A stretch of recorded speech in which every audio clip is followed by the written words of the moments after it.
You fix the sound so that I'm playing the thing today too as well. Yep. So now let me make sure. Let's see if it's going.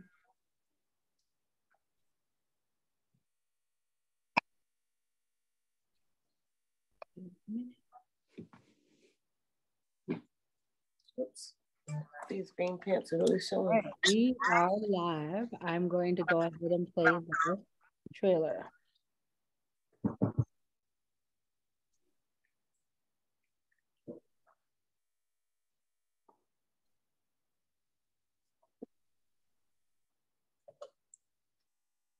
I am Latoya Benton. Xavier Hill was my son. He was murdered by the state police on January the 9th, 2021. Jamal Bird, he was murdered by DC Metropolitan Thug Police in their custody. He died in their custody, and they claim that they don't know what happened. They had no business arresting him.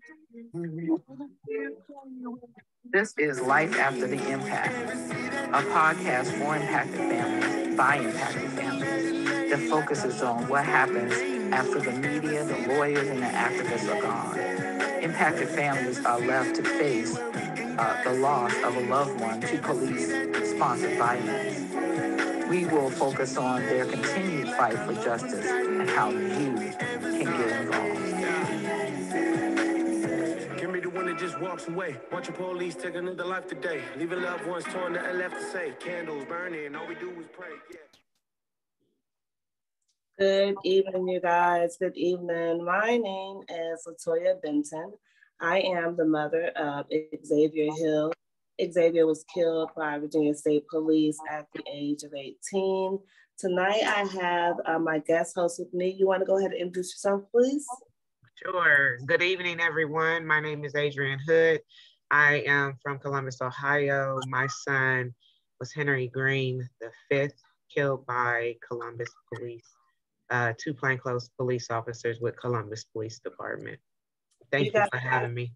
Of course, Adrienne, of course. You guys, before we even introduce our special guest tonight, I want to just real briefly touch about on Adrienne's story as well. Not just mainly about her story. Adrienne, just please tell everybody as well. Granted, the conversation is not about you, but I still want people to know as well. Adrienne is a fighting mom. Not only she's a fighting mom, she also has recently ran for office. Adrienne, can you elaborate a little bit, please?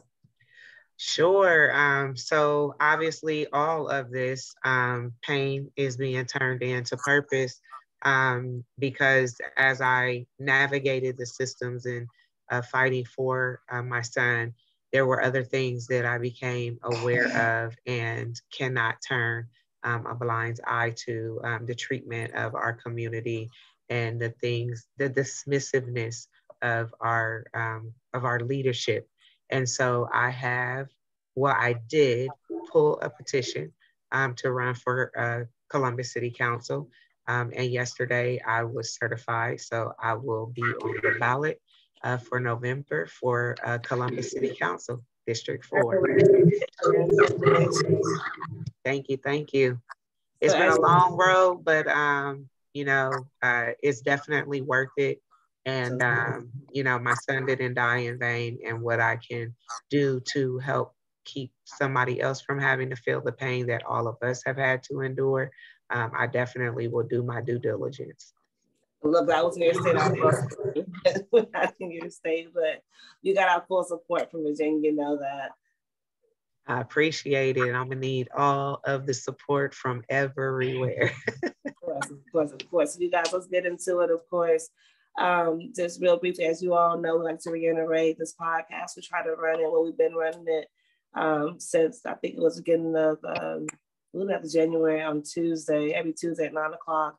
To highlight stories of families who are impacted by police brutality and families who are actively working within the community, like Ms. Adrienne Hood, who we have also running in seat. Tonight, I want to introduce Ms. Nikki Owens. I'm going to have Nikki introduce herself and who her loved one is and how she is in the fight right now. Nikki, you want to go ahead and introduce yourself to everybody as well?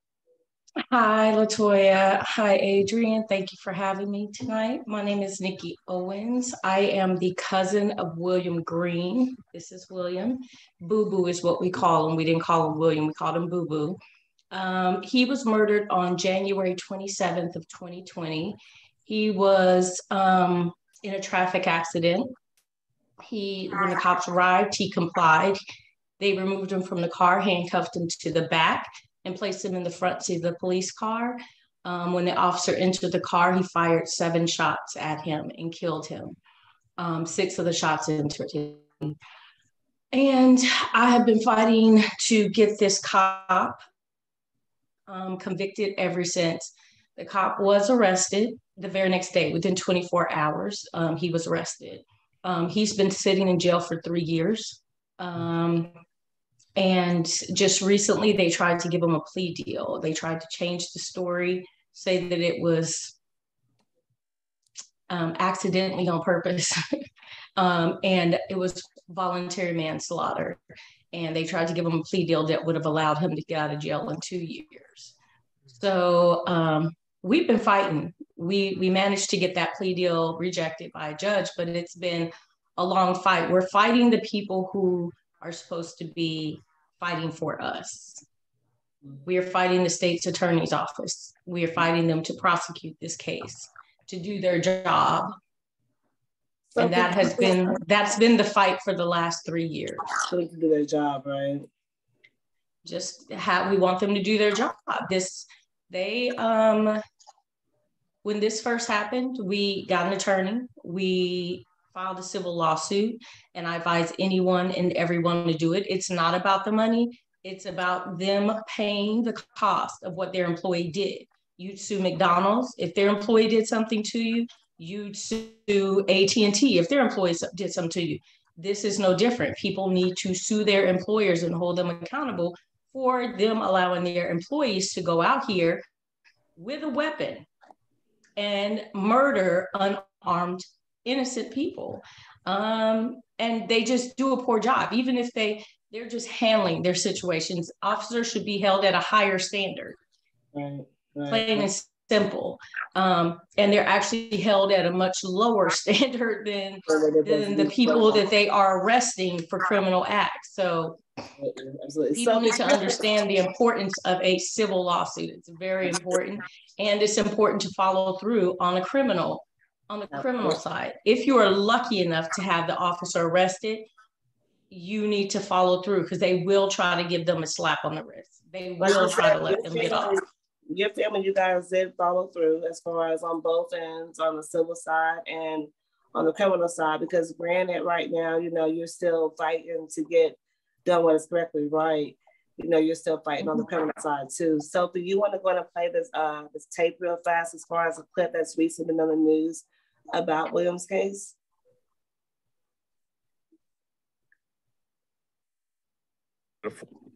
Georges County police officer charged with murder could be getting a plea deal for a lesser charge. 7 News has been covering this story for nearly 3 years now. And tonight, only on 7 News, Maryland Bureau Chief Brad Bell spoke to the family of the man the officer is accused of killing. With family and supporters at her side, Nikki Owens is speaking out in hopes of preventing what she says would be a denial of justice. I don't think there is a word that can truly describe how I feel. 3 years ago, her cousin, 43-year-old William Green, was shot 6 times and killed by PG Police Corporal Michael Owen. Green was in handcuffs and seated in Owens' police cruiser when it happened, moments after this cell phone video captured his arrest. Owen claimed there was a struggle, but investigators couldn't see how Green was a threat. And the very next day, Corporal Owen was arrested and charged with murder. William Green's family says that's what it was. His life was not in danger. This was not self-defense. This was murder. County Executive Angela Alsobrooks agreed because 9 months after the killing, she approved a $20 million civil settlement to Green's family. But now, a week before Owen is scheduled to go on criminal trial, Green's family says State's Attorney Aisha Braveboy has made a plea deal with Owen for a charge of involuntary manslaughter, not murder, meaning he could be released in just a few years. William Green's family and supporters are furious. What was the good of all that if at the end of the day, you're offering him this kind of plea where he gets away? It shouldn't happen. Michael Owens should spend as much time in prison as possible. He's a danger to society. You know, when this happened, Prince George's County was actually praised for acting quickly, for charging the officer with murder the first time it had ever happened. It happened 5 months before the death of George Floyd and the summer of protests demanding police reform. And this case was one of the drivers in Maryland that saw laws change both here in the county and at the state level to try to create some trust in the community and change police culture. What the family is worried about now is that while that was all good, they might not see this officer held accountable. Now, we have reached out to the state's attorney for comment. We have not heard back. I've also reached out to the defense attorney for the former police officer charged in this case. He too has not. Yeah, I'm sorry that the screen paused for a second there, but I can go back. Not responded. We will be watching to see what happens in the days ahead. As we reported, this trial is scheduled for next week in Upper Marlboro. Brad Bell, 7 News. Brad, thanks for that. New development. So that was the most recent news clip as of recent, right, Nikki? That was what was that, last week? Actually, that happened. So that was a week before the trial date, which the trial was originally set for February 6th. So this all came about because I watched the website. So I watched the court case website for PG County just to make sure nothing's changed. They haven't filed any motions. If they file a motion, I'll contact our attorney and say, hey, can you find out what this is?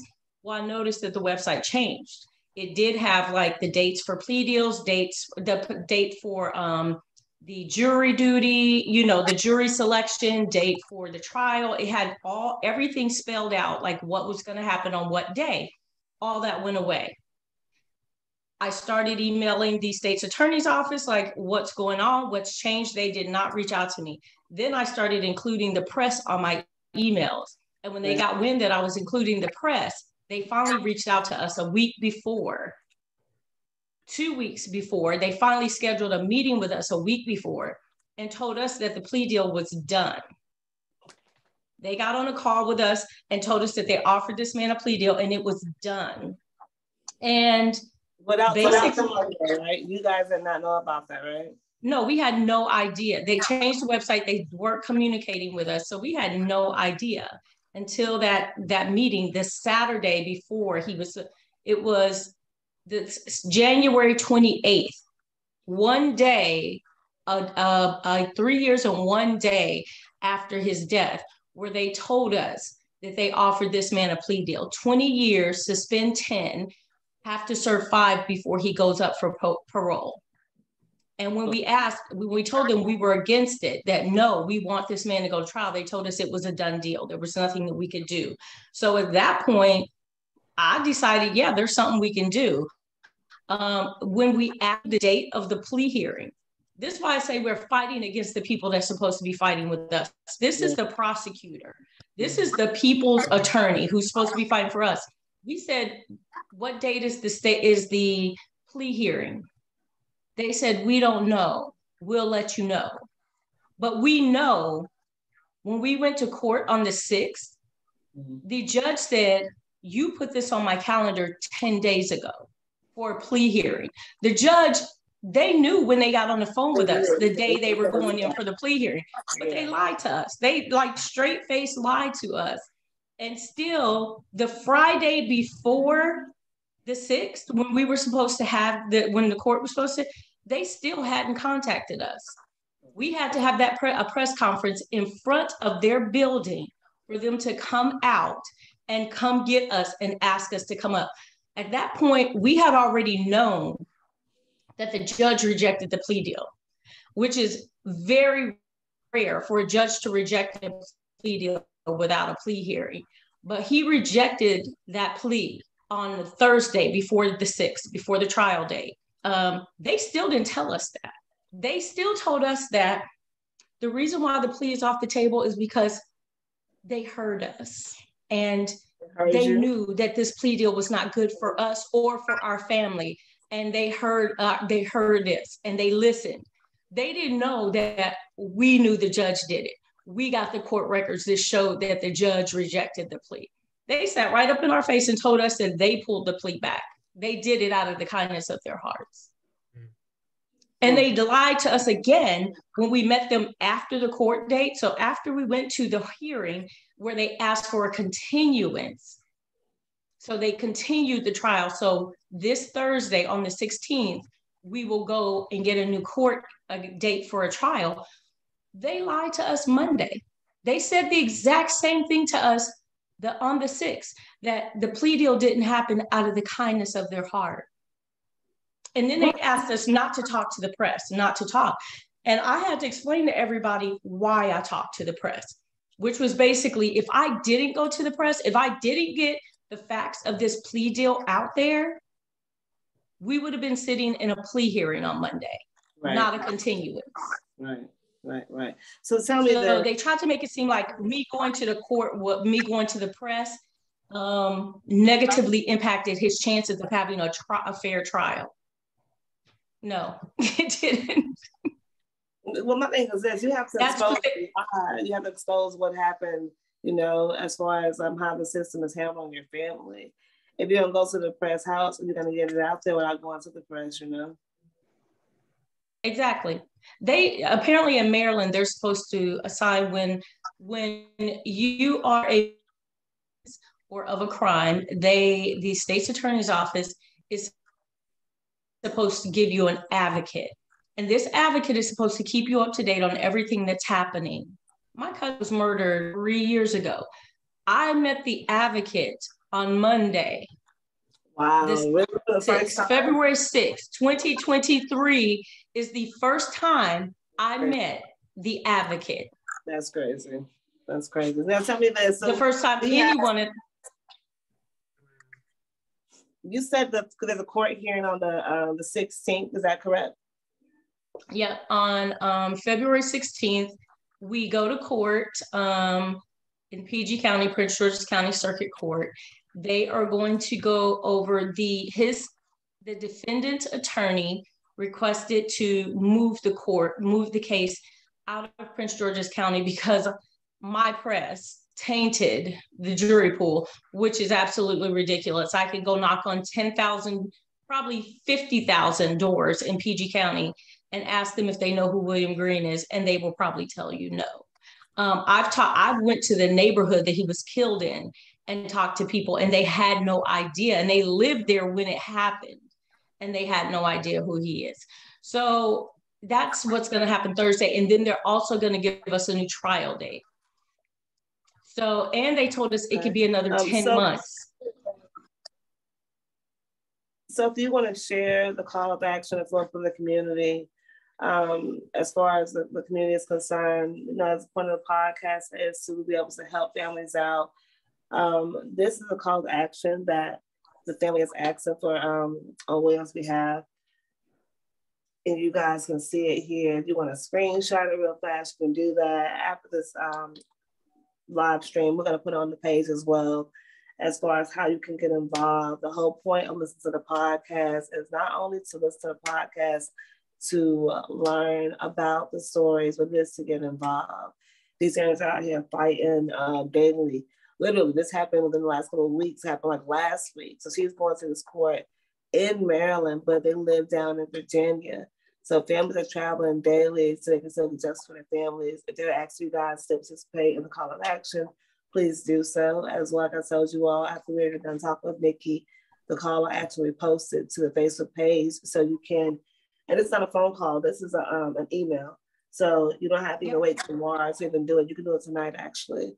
So, you guys take a time out. She has it in here, which is actually all to do as far as the Attorney General is concerned. And the email is just a concern. So you don't got to say you don't have time. You got to do it tomorrow. They close, they open. You can do it right now to be able to effectively help the family out and fight for justice. Okay, you can take that down, please. Thank you, ma'am. I appreciate it. So, okay, Nikki, so just, Adrian.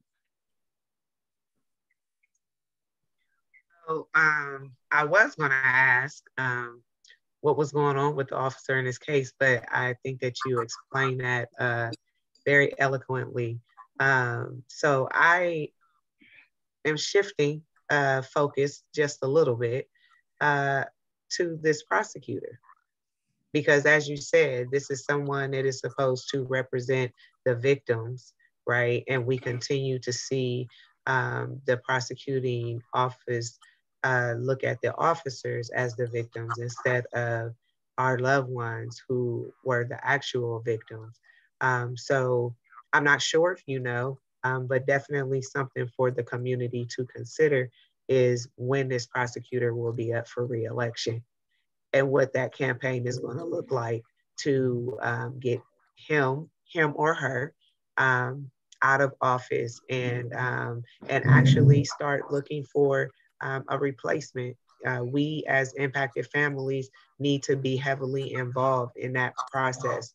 That is something that we did here in Columbus. I look at it as a two-phase thing. We got the prosecutor who had been in office for more than 20 years.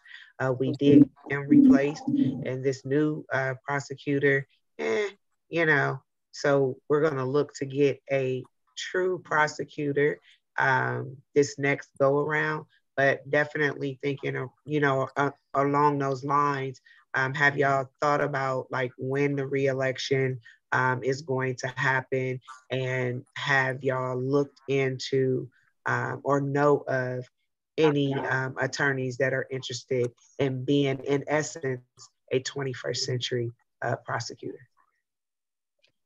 Okay, so woo, woo, woo. Oh, I've been heavily involved in their judicial system, girl.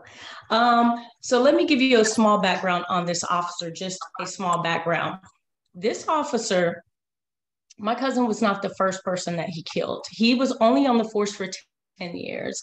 He killed one man that I know of and one man that they managed to hide who he was, but it happened 11 months after he was on the force. The reason why we know this is because he applied for mental disability with workers' comp 3 years after he was on the force. He had been on the force for 10 years. For 7 of those, he was carrying a badge, interacting with the public on disability for mental PTSD, for mental issues. A year before he killed my cousin, the summer before he murdered my cousin, he went back and asked them for a higher level of disability because of more issues, more mental issues, okay? And they approved it. He had multiple use of force complaints. He had flagged their use of force system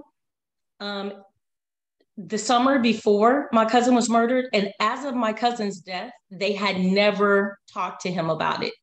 He actually choked a woman in the backseat of his car. She filed a complaint with IA, and IA actually recommended his disciplinary or termination. They did nothing. They, in fact, retaliated against the IA officer that requested his termination. So kind of to where our question was, what's being done with the prosecutor? Well, here's what I'm gonna tell you about the prosecutor. Here's why I'm telling you his background. He didn't show up to court. For all these use of force cases, he pressed charges against these people. He did not show up to court. The state's attorney, the prosecutors, they knew he wasn't showing up to court. They knew he used force. They knew he was a problem. They never said anything. His supervisors, the chief of police who did resign shortly after, they all knew he was a problem. They all did nothing. His case is built on the fact, his defense is, y'all knew I was a problem and y'all didn't do anything about it. That's his defense. That's why they don't want to prosecute this case. One other thing about this prosecutor, Aisha Braveboy is the state's attorney. She wants the county executive position. She'll be running for that next. That's what she wants. The current county executive is probably not going to be supporting her on that. and I won't be supporting her on that. I don't know who's going to be running for her position next, but whoever it is, I will be supporting whoever is not taking money from the Fraternal Order of Police.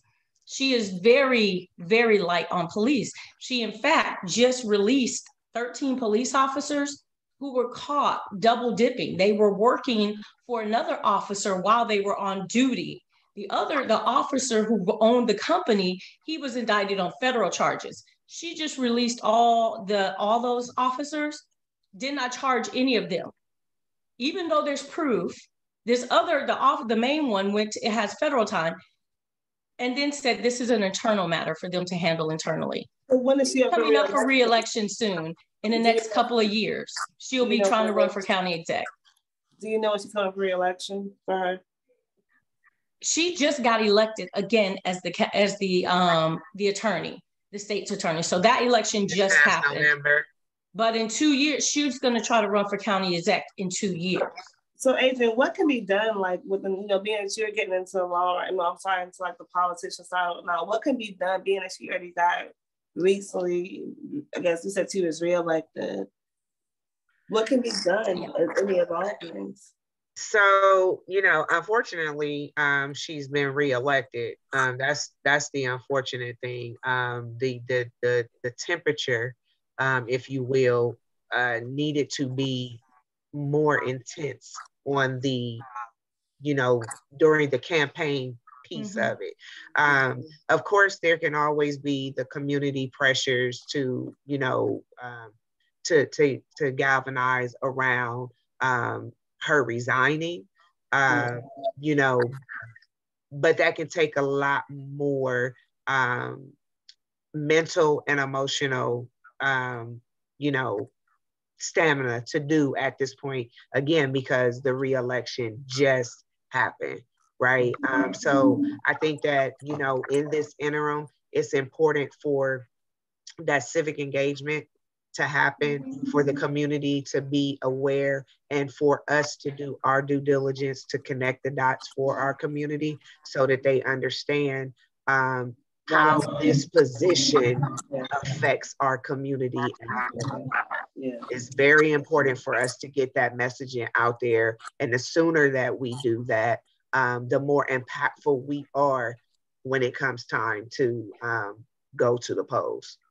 Absolutely, absolutely. I mean, my next step is to file a complaint with the ethics board, with the Bar Association, and with the Attorney General, and I'm going to ask the Department of Justice to look into this case. So those are my next steps, because I feel like their handling of this case was very poor.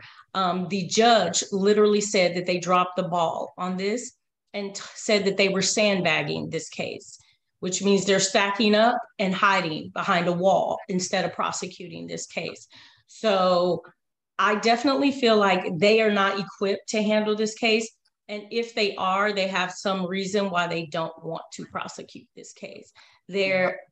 So I just feel like I feel like I need to file complaints and get other people involved in their behavior, because it's probably, the problem is my family, I managed to build a village around me, a village of supporters, a village of press, attorneys. A lot of families don't have that village. Families don't have that same. So that means they're fighting them without a village. That means they're probably getting railroaded by these people. And that's part of us doing this is, it's not all the answers, but it is one way for us to be able to, like I said, people know about the stories and how we can get involved. Due to lack of time, you guys. So if you could just one more time, please show everybody as well again the call of action. These are current cases, you guys. We're not talking about things that are going to happen. Like, this is recent. So this is something that's going on currently right now. As you see, the call of action is up here. Court is going to very soon with the family again. They're asking you guys to participate and to be able to call in. And keep in mind too, I want people to really understand, yes, you are quote unquote getting involved with helping the families out. In essence, you are helping us out, but you're still helping yourselves out because we can't bring our loved ones back. So the goal is, one, to make people aware of what's going on out here in the public. to get assistance from everybody as far as community is concerned. And then 3 is also to make sure you guys realize that you're fighting for yourself also. What happens to our loved ones? We can't bring our people back, but we can continue to fight so that they can stop doing this. You guys, this conversation was everything. I wish we had more time tonight. Nikki, you have been awesome. Adrian, as always, you have been awesome. You guys, please tune in next week. I think we had the person, I forgot who it was for next week, y'all. Please bear with me. This podcast will be on Life After the Impact on Facebook. We're going to make sure Nikki's page is tagged on there, as well as this flyer. We're going to also be updating because the case has been changing, like literally, it's like a soap opera. It's been changing like daily.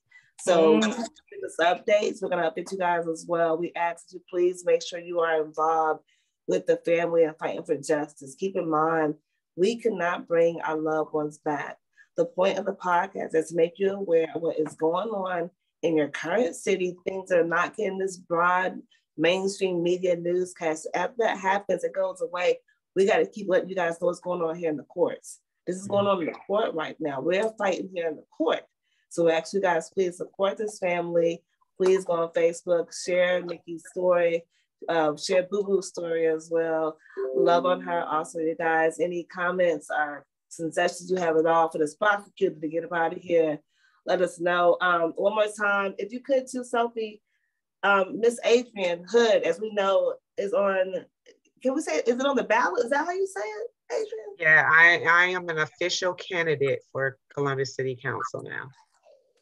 All right now. Right? Yes, so ma'am. I know we have your page as well. We'll share it also too, y'all. Please, please, please support Miss Adrian Hood. Her son was killed by the police as well. She's turning her pain into a purpose by getting into politics as well, so they can stop doing this as well. So you guys, please support Adrian as well.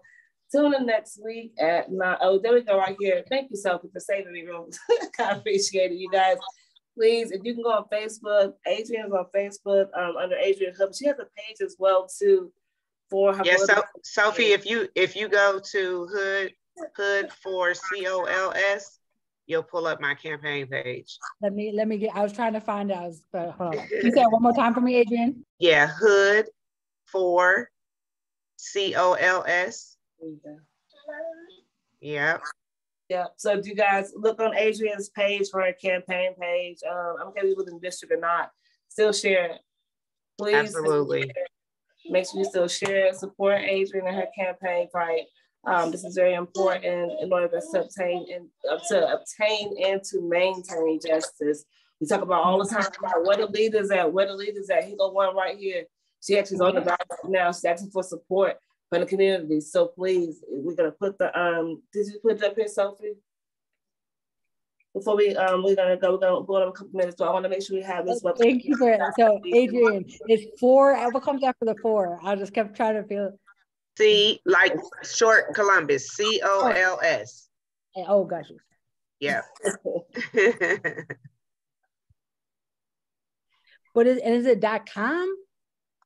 Yes. But if you pull it up, if you do the Facebook, it's just Hood for COLS. I got it on Facebook. That's why I was trying to find the website. Let me do that. I got you. Yeah. It's all right, y'all. We're still growing through the difficulties and whatnot. So bear with us for 1 second. We're gonna share Adrian's website. Like I said, it's very important that we have people who are running for office that we are being supported behind them as well. After we hang up on this call, look at our page also for Nikki's information about William Green and the court case. And then Adrian's page here in a second, guys. Give us 1 second. Okay. Can I say something real quick? Please. If you or a loved one is having any kind of issues, people have to speak out. If you were abused, a lot of people think that we're just out here for people who died. We're not, because the lives of people who were brutalized by police have changed. Like, you are no longer living with the person that was there before. People don't realize that the survivors their families are suffering too.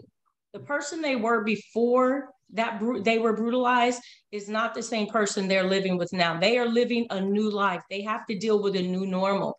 So if you are brutalized, if you had any kind of a negative experience with a police officer, you need to reach out. Or any public official, you need to reach out to us.